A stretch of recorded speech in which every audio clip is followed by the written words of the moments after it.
जो देश में हालात हैं वो कहाँ से शुरू करें और कहाँ से अंत करें,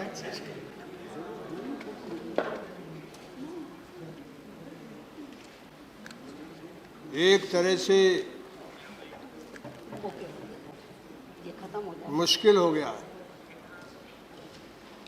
मैं जब इस सदन में आया था 74 में 5वीं लोकसभा में, तो पहला सवाल नागपुर के पास एक दलित बबरू बहान थे, उनकी आंख निकाल ली गई थी।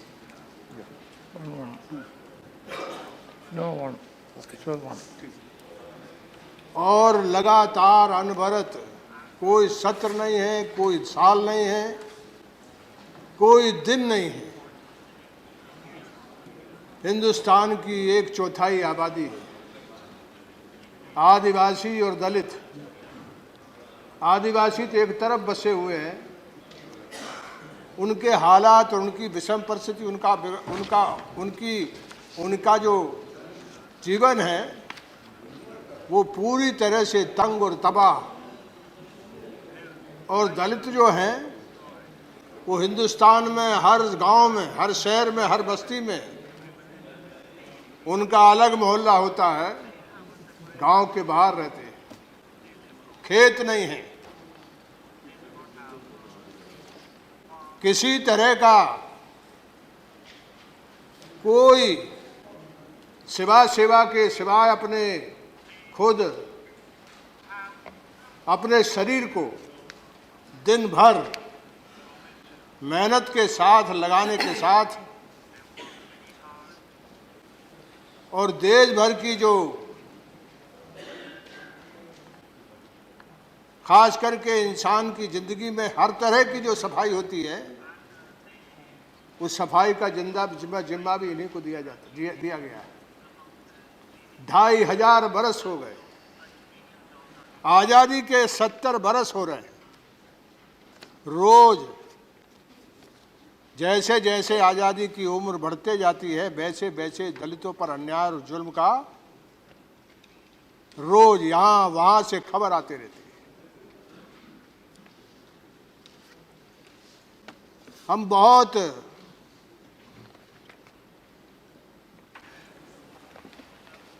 बार इस सदन में उस सदन में लगातार इस पर बहस करते रहते हैं। कोई सत्र नहीं है जिसमें इनके ऊपर जो जुल्म और ज्यादती होती है उसके मामले में उसके सवाल को उठाने का काम नहीं होता हो। ये 2-3 दिन से ये सवाल जो है वो बेचैन किए हुए पूरे देश को। कल गुजरात बंद था, अब वो पहले की हालत नहीं है। जो दलित है, जो हर सदियों से हर तरह की चीजों से, जिसके हाथ से इज्जत, मान, सम्मान, संपत्ति, संपदा सब चीज छीन ली गई है, वो पूरे देश में आज भी हर जगह। आज से 10 दिन पहले ये हरियाणा है, यहाँ एक बड़ा भारी गुट बना हुआ है गुड़गांव के पास, जो गाय की रक्षा करते हैं। वहाँ मुश्किल ये है कि गाय को खरीद करके और जगह कहीं ले जाने का काम होता है, तो वो उतार करके उनको मारते हैं। तो देश भर में गाय या बैल का इलाज मुश्किल हो गया है। सारे देश भर में एक नया बिहार का चुनाव हो रहा था, तब भी उपाध्यक्ष जी, इनकी पार्टी जो है वो एक पोस्टर निकाली, गाय के गले मिल रहे हैं।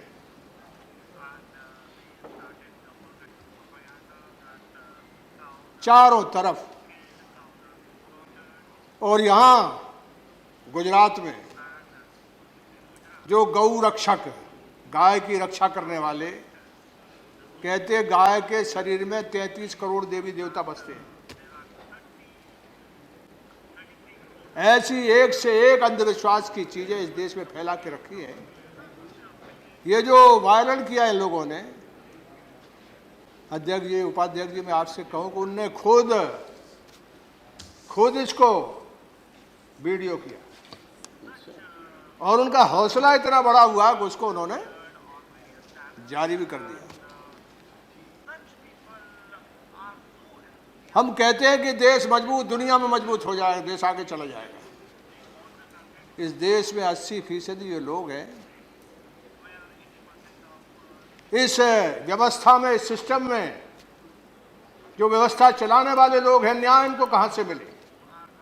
व्यवस्था चलाने वाले लोग हैं, उसमें इन लोगों की हाजिरी, इन लोगों की जगह। और मैं आपसे कहूं कि हर एमपी, हर एमएलए, खास करके हमारे पास बहुत लोग आते हैं, नौकरी चली गई, नौकरी में लग गए तो उनका सब तरह से, हथियार से लेकर सब तरह की चीजों को बर्बाद करने का, तबाह करने का उनको काम चलता है। विश्वविद्यालय जो है, लगातार बजट घट रहा है। इस सरकार में बजट घटाया गया, चाहे वो शेड्यूल कास्ट के लोग हैं, चाहे वो शेड्यूल ट्राइब्स के लोग हैं। हालात ये है कि अभी मैंने पूरी सरकार से कोशिश की, होम मिनिस्टर साहब आप जरूर बताएंगे कि 2016 में आज की तारीख में, यानी एक तरह से 2010 से लेकर के अभी तक के मेरे पास जो आंकड़े हैं,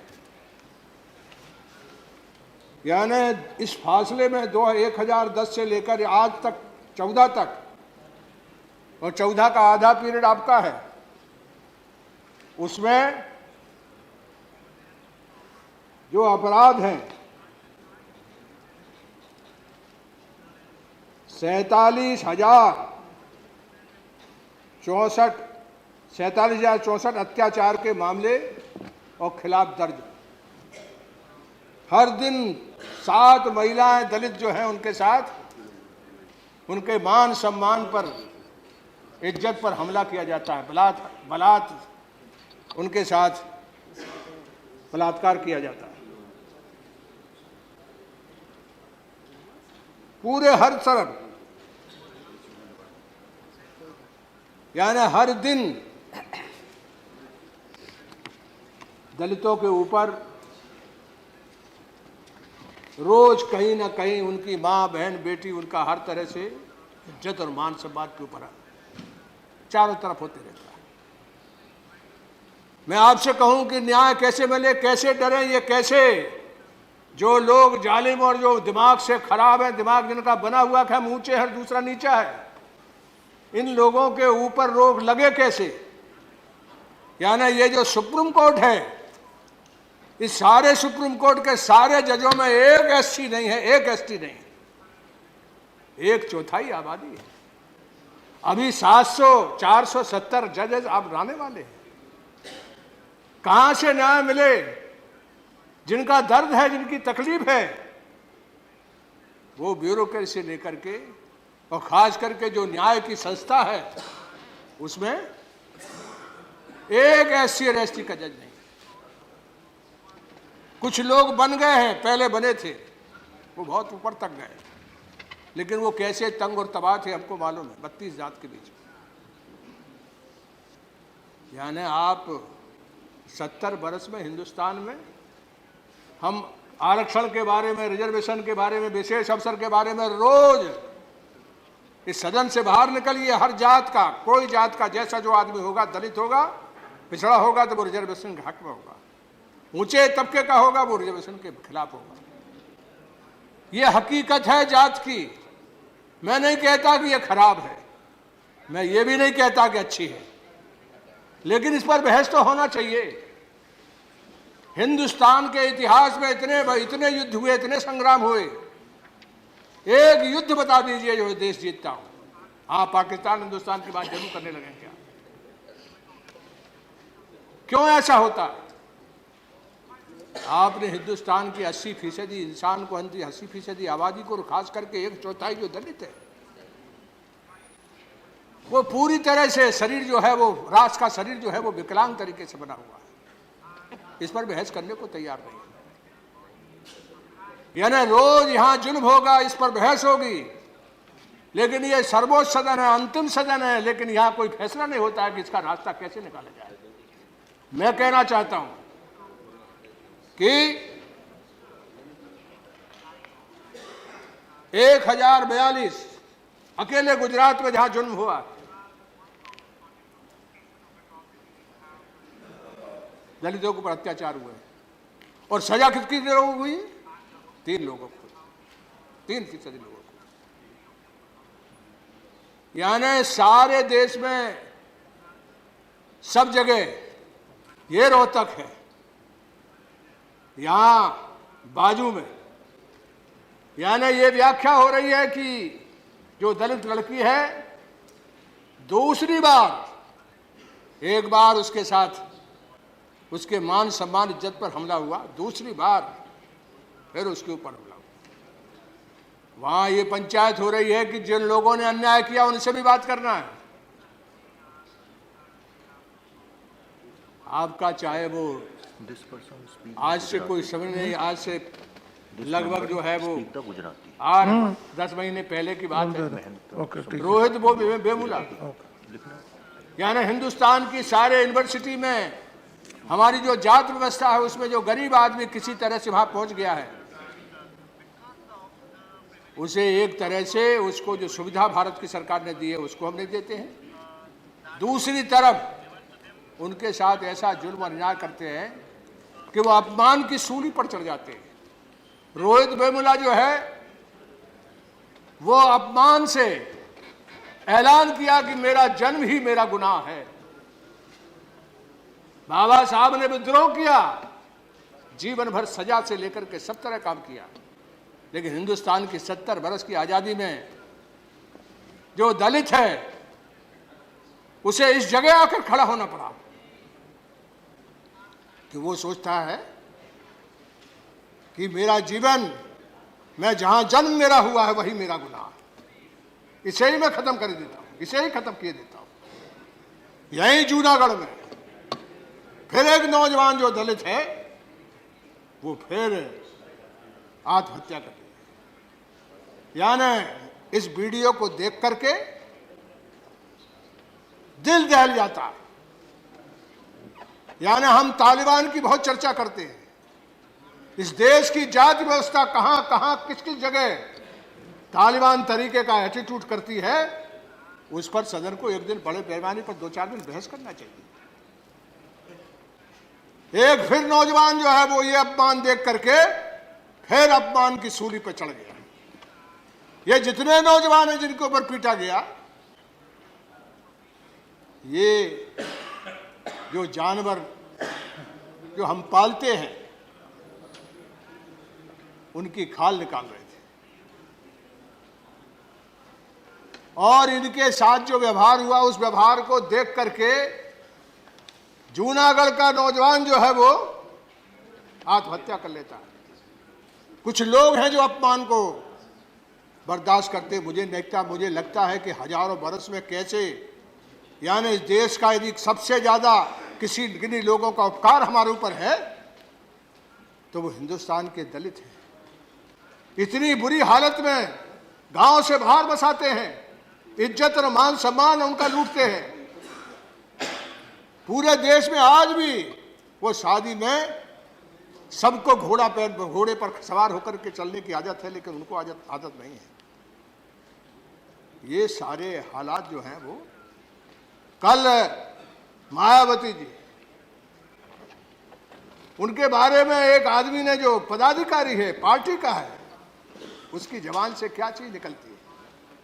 हम पार्टियों के भीतर यही इससे जाहिर होता कि हम अपनी पार्टी के भीतर हिंदुस्तान की जो सामाजिक विषमता है उसके बारे में अपने काडर को, अपने लोगों को समझाने का काम नहीं करते। उन्हें उनके पास न्याय दृष्टि नहीं देखते। हम बाबा साहब का दिन भर पूजा, दिन भर उनका नाम लेते हैं। महात्मा जी और गांधी जी, बाबा साहब के बीच में जो करार हुआ था वो यही तो करार था कि मन बदल करके हिंदुस्तान बदलना है।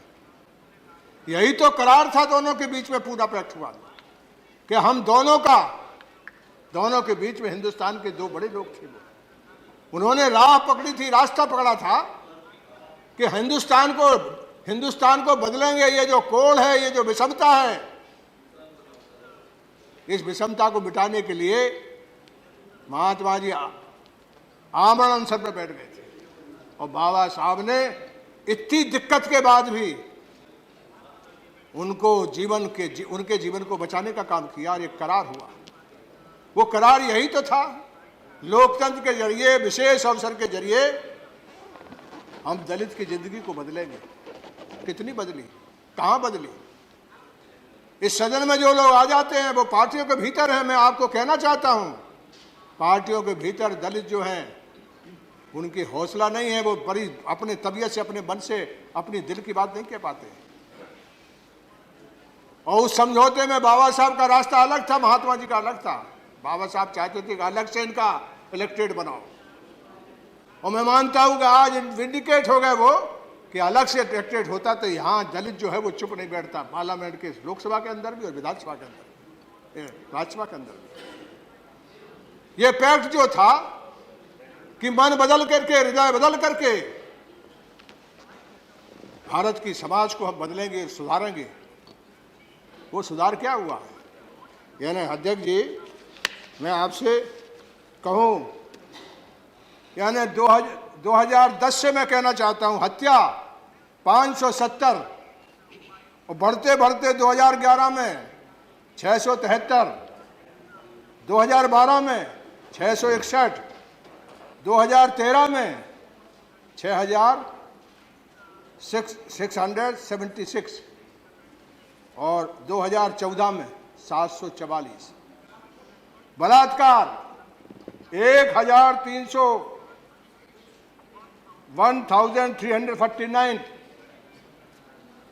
2011 में 1557, 2012 में 1576, 2013 में 2073 और 2014 में आप 2 बरस का, होम मिनिस्टर साहब 2 बरस का बताइए कितना बढ़ा है? ये आधा साल आपका है 2014 का, और बढ़कर के कितना हो गया? 2252। कुल पूरे अपराध हुए 33,712, 2011 में 33,719, 2012 में 33,655, 2013 में 49,408 और लास्ट आधा आपका है इसमें 47,064, यानी 19% की बढ़ोतरी हुई। आजादी सरक रही है, आगे बढ़ रही है, लेकिन जुल्म और जाति दलितों पर और गरीबों पर बढ़ते जा रही है। और हर सत्र में इस पर बहस होती है, और इस बहस के बाद ये इसलिए गड़बड़ है, इसलिए ठीक नहीं है कि हमारी सजा और हमारा सिस्टम जो है, हमारी जो व्यवस्था है, वो व्यवस्था न्याय नहीं देती। आज अन्याय हुआ है, हम बहस कर रहे हैं, लेकिन अदालत में ये केस चलेगा तो कोई गवाही देने की हिम्मत नहीं करेगा कोई आदमी, क्योंकि जिस तरह का समाज है उसी खेत में काम करना, उसी रास्ते से निकलना है, उन्हीं के यहाँ रोजी और रोटी उसकी है, वो कैसे गवाह दे दे? इसलिए उपाध्यक्ष जी, जो गुजरात में है वो अकेले गुजरात नहीं है, खैरलाजी में होता है, हरियाणा में हो रहा, आपके महाराष्ट्र से, मध्य प्रदेश से, बिहार से, उत्तर प्रदेश से कौन जगह है, हिंदुस्तान की तमिलनाडु, केरल, कौन जगह है जहां हम कहते ये देश मजबूत करेंगे? 1/4 आबादी। किसानों का हाल क्या है? वो भी एक बड़ी आबादी है, बड़ी तादाद, रोज आत्महत्या करते हैं। जो कमाने वाले हैं, मेहनत करने वाले हैं, दौलत बनाने वाले हैं, उन लोगों की जिंदगी जो है वो रोज नीचे सरकती है, रोज नीचे जाती है। कैसे ये देश बन जाए, कैसे मजबूत हो जाएगा। 80% हिस्सा, और आज बेकारी और बेरोजगारी का हाल क्या है। ये जो हुआ है गुजरात में, ये गौ रक्षक कौन सा संगठन है, कौन ने बनाया, क्यों बनाया, क्यों भारत सरकार इसको बैन नहीं करती। ये क्या तमाशा बना के रखा है। और ये तमाशा इसलिए चल जाता है कि आज बेकार और बेरोजगारों की संख्या बहुत बड़ी है। क्या समय नहीं है, क्या कहें कि बेकारी बढ़ रही है, किसानों की आत्महत्या हो रही है, और जो दलित है वो रोज यानी हर तरफ से हर जगह अपमानित हो रहा है। ये अजीब देश है। आप महान संस्कृति का बहुत बड़ा वर्णन करते हैं, मगर मैं ये कहना चाहता हूँ संस्कृति में एक ही चीज, एक ही गुण बड़ा भारी दुर्गुण है। एक कि ऊपर तो ये जो बड़ा है उसको सलाम मारते हैं, और जो नीचे वाला उसको दुत्कारते हैं। ये हमारी जाति व्यवस्था का पूरा पक्का गुण है ये, और ये गुण हमारे जीवन भर चलता है। इसलिए लोग कहते हैं कि मायावती के बारे में जिसने कहा कि उसको FIR होना चाहिए। ये देश का सदन है, इसमें किस बात की गवाही चाहते हैं आप। यानी सदन में हम सब बैठे हैं और सदन में सरकार बैठी है, और जो आदमी बोलता है, बुरा बोलता है, तो ये कानून जो है SC/ST एक्ट का, ये काय के लिए बना है। यानी इसमें इतना इस तरह का, और वो भी जो मुख्यमंत्री 4 बार रहा हो, जो इस सदन में हम लोगों के साथ हिस्सेदारी करके पूरी तरह से यानी इस देश के हक और हकूक की बात करता हो। हम कहाँ और किस तरह पहुंचे, इसको सोचने का ये वक्त है। और ये वक्त जो है वो छोटी सी बहस से नहीं होगा। मैं आपसे निवेदन करना चाहूँगा, इस पर अलग से सत्र हो कि ये कास्ट सिस्टम जो है, जाति व्यवस्था की विषमता है। एक अमेरिका है जहाँ अब्राहम लिंकन और मार्टिन लूथर किंग आज से 60-70 बरस पहले गोली से शहीद हो गए। वहाँ उन लोगों ने व्हाइट हाउस में ब्लैक को बिठा दिया। हम उनकी पहनने का, खाने का, ओढ़ने का, बिछाने का, बोली का, भाषा का बड़ा नकल करते हैं, लेकिन उनके अंदर जो एक फ्लेक्सिबिलिटी है, 70% वहाँ वाइट लोग हैं, गोरे लोग हैं। उन्होंने अपनी बीमारी को कितनी दूर तक दूर किया कि उन्होंने व्हाइट हाउस जिस सदन का नाम है उसमें काले को बिठा दिया। लेकिन हम यहाँ बदलने को तैयार नहीं। हम बहस करेंगे और फिर कहीं से कल खबर आ जाएगी, यहाँ फिर हम बोलेंगे। हमारी बोली जो है हिंदुस्तान की बीमारी के सामने इतनी छोटी है कि हम बोलते रहते हैं, लेकिन समाज अपनी रफ्तार से चल रहा है। क्या मतलब है इन नौजवानों के ऊपर जो पीछे जिस तरह से जिसके ऊपर से प्रहार किया गया, आज भी अस्पताल में हैं, लेट नहीं सकते हैं। ये अजीब बात है भाई। वो क्या कर रहे थे, क्या गुनाह था, ये कौन से गोरक्षक हैं, कहां से ये पैदा हुए। सरकार का काम है कि कानून नहीं है तो कानून बनाए। मैं कहना चाहता हूं, पशु हो, पक्षी हो, जानवर हो, जंगल हो, ये सब हमारे जीवन के प्रिय चीजें हैं। सबको बचाने का काम होना चाहिए, लेकिन किसी एक जानवर के नाम पर लोगों को तंग और तबाह और अपमानित किया जाए। और कितने इलाके हैं जिसमें बीफ खाया जाता है हमारे देश में, कितनी बड़ी आबादी है। यानी हम विवाद करके, और जो आपने वादे किए उनको नहीं कर रहे हैं। आपने कहा था 2 करोड़ लोगों को रोजगार देंगे, आपने कहा था काला धन वापस लाएंगे, आपने कहा था किसान को उत्पादन का 1.5 गुना दाम देंगे, आपने कहा था गंगा साफ कर देंगे। क्यों इन मुद्दों को नहीं उठाते आप? क्यों नहीं मुद्दों को लेकर चलते हैं? उल्टा ये लोग जो हैं, ऐसे लोगों को मैंने समाप्त करता हूं, ऐसे लोगों को इनका हौसला बड़ा हुआ, हौसला इनका टूटना चाहिए। यदि इनका हौसला नहीं टूटा तो मैं आपसे कहना चाहता हूं कि आपका हौसला आगे आने वाले समय में टूट जाएगा।